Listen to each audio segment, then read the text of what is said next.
It comes out on the Torch on June 26th. Jeff Jarrett did not wrestle in the main event of Sunday's third anniversary TNA pay-per-view Slammiversary.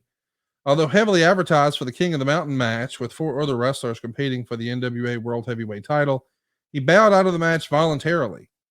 Multiple sources heard that Jarrett was upset that he wasn't being booked by the new booking committee to win the match. After spending a lot of time over the last year pushing himself as the King of the Mountain, he apparently felt it would be damaging to his character to not win that match. Dixie Carter, who has majority ownership of TNA, stood her ground and would not change her mind and have Jeff win the match. Wow. Is that real? You know what? If I remember correctly, when did the Dusty booking, when was he in and when was he out? He would have been out just prior to this. Because I think he was booking me to win it. I think. But the committee was like, no, let's go down this road and put it on the, but I said, so who was in the match? Anyway, I think that what was agreed upon is let's use this to create a number one contender. I think that was kind of what we all defaulted on. So as you can see there, it was Sean Waltman, Abyss, Monty Brown, and AJ Styles that were advertised. Meltzer would say, as a result, several scenarios were discussed, and they went with an angle during the pay-per-view pregame show where Jarrett would be arrested for attacking a fan and thus unable to compete. Jarrett was scheduled to be at this week's television tapings in Orlando, Florida, although with Dixie Carter exerting her power, no one in TNA is expecting smooth sailing between the Jarretts and Carter family in upcoming weeks as the struggle for power and influence continues. So who won that match at Slammiversary? Does it say? Let me pull it up for you here. In the main event, we had Raven. It was Monty Brown, Raven, Abyss, AJ Styles, and Sean Waltman. Raven wound up being the winner, and he and then Raven scaled the ladder and grabbed the NWA World Title to win the match. Okay. Gosh, I'm trying to recall all that. So that's how Raven became champion. I guess so. Right? Well, I'm less interested in who won the match. I'm more interested in, did you refuse to do the finish? No.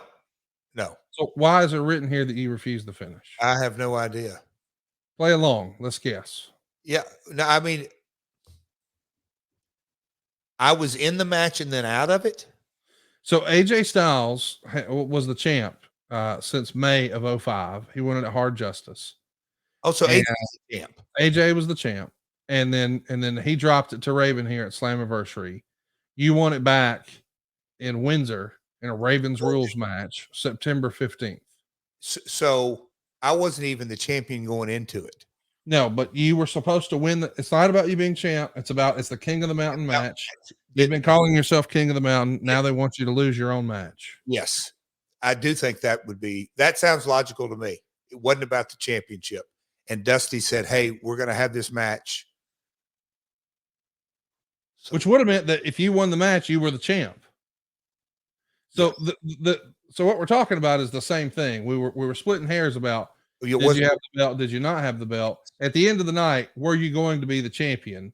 And when you found out you weren't going to be the champion and you weren't going to win King of the Mountain, importantly, take me out of the King of the Mountain. Yes. But what I don't remember is I can remember a concerted effort. Was it by the committee or was it by Dusty? They wanted Raven to be champ. So how did he fall into my place? That's what I'm trying to recall. Because they took me out and put Raven in? Yes. Yeah, that's what they did. So when you were arrested in the pregame show, the pre-show. Shit, maybe that was the booking committee's creative story. Hey, we don't have to beat Jeff in the King of the Mountain match. Let's put Raven in. But I don't recall Raven winning the championship. I thought he won it in a singles. Guess he didn't. He won it. I mean, yeah, he won it here. Yeah, he must have won it here. I'm just curious, like, and I'm not sure I'm getting the answer here. No, I can definitely see me going, don't put me in the match and not win the King of the Mountain match. Or even a Tenay or D'Amore, hey, he's not winning this. Dusty wanted to do this. This was Dusty's idea. We're going a different direction. But I don't think they would have done that to Raven, but I guess they did. Well, it's written here that it was contentious. Do you remember you not wanting to do the match as you'd been advertised and promoted being a point of contention with you and the committee, or more specifically, you and Dixie? Not so much me and Dixie, just because Dixie really deferred to the committee. I will say that. She appointed, have we gone over that? She appointed D'Amore as kind of by default, or It was her voice. Yes. Well, maybe not her voice, but the lead, because I said make a leader in the room. At some point, you got to have somebody, okay, guys, we're going to make a decision. Even if it's a vote, kind of have Speaker of the House. Yes. Okay. I guess to put a button in it, I said, no, I don't want to be in the match if I'm not winning the King of the Mountain gimmick match. That would be, in my wrestling mind, that'd be my best recollection. But I damn sure don't know why they made Raven the champ in that match. How do you walk that tightrope of being quote unquote office and a shareholder and an owner and a wrestler and make that call? I think you're going to have to just say, hey, this is my opinion and my opinion only. But wearing all those multiple hats that I've done all these years, I feel that's a bad business decision.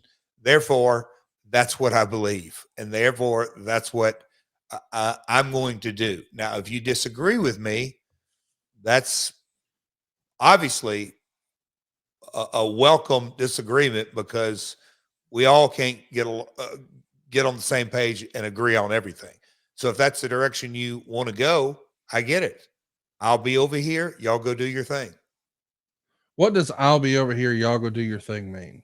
I'm just going to work in the office. I'm not going to wrestle anymore. Just for the night. At least it's like, no, I'm with you, but I'm just saying, I'm not trying to get on you. I'm just trying to understand.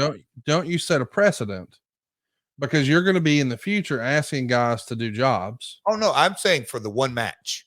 Like, yeah, I get that, but I'm saying, okay, if you had one match that you'd been promoting on pay-per-view, it's built around this guy's gimmick. He's called himself this forever now.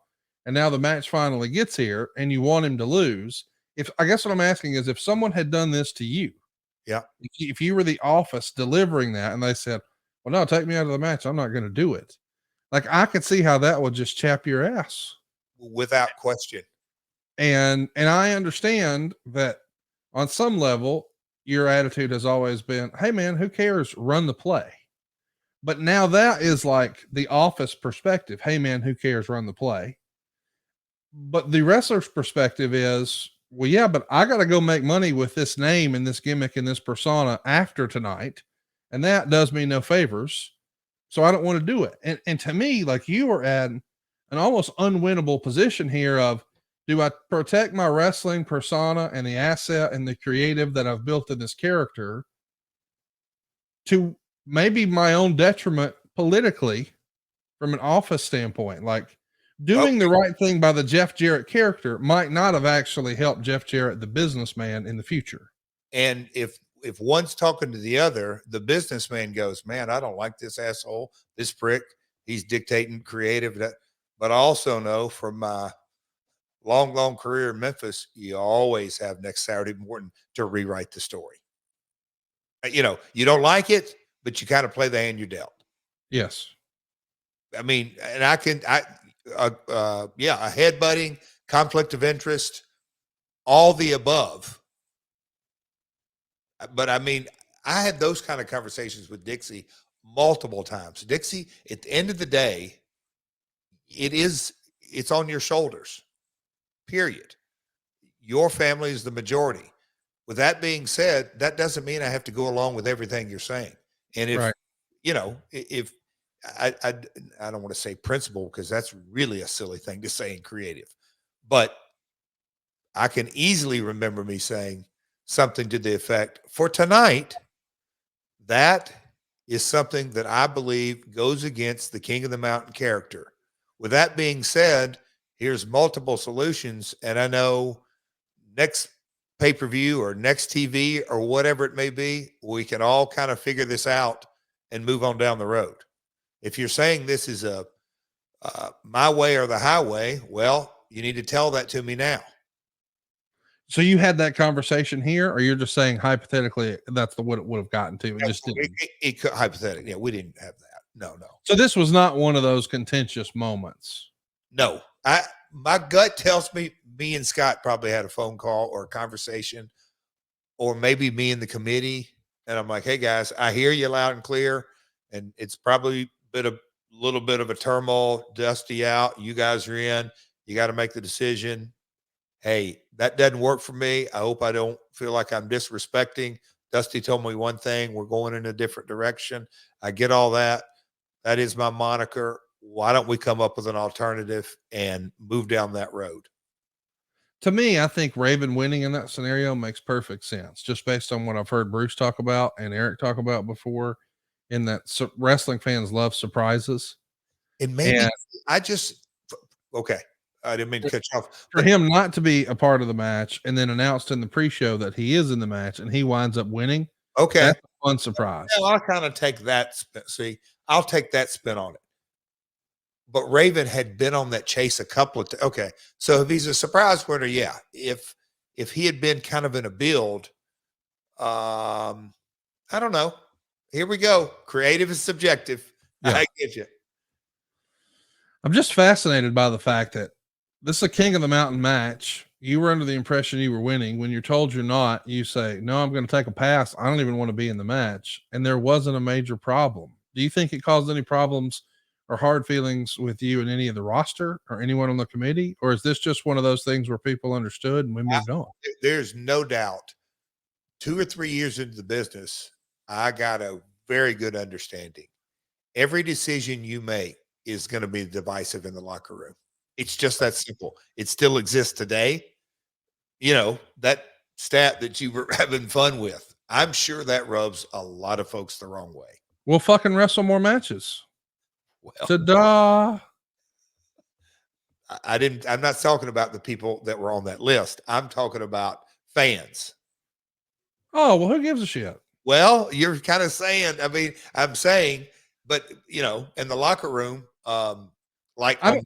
this kind of decision, hey, Jeff don't even want to be in the match, then I would kind of say, hey man, and I have said this, I've said it more in the last couple of years than ever.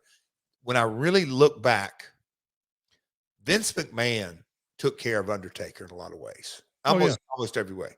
Hulk Hogan took care of Hulk Hogan. That's right. He's the best talent to steer his ship in the history of the business. I don't think he has a peer. I think he may be one of the worst businessmen in the wrestling business ever. His track record speaks for itself. But what I'm saying is, well, hang on. How would you say worst businessman? He made more money than anybody. Oh no. I'm talking about as far as running he's not a booker. He's not a promoter. He's not an owner.